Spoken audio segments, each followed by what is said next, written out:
Okay, division of complex numbers, part 2. So, kahapon, yung madali, ngayon naman, mahirap na pagde-divide ng complex numbers. So, kailangan, ito na yung dinidivide mo yung both the numerator and the denominator pag may fraction. So, again, kailangan alam mo yung I squared. I squared is equal to negative 1.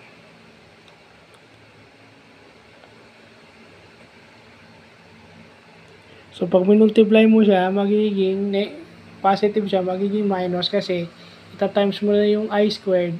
Kukunin mo na yung value ng I squared sa substitute mo. So, yun yung nakakalito.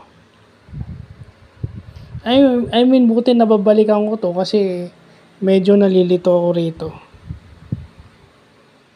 Ayan. So, yun lang po.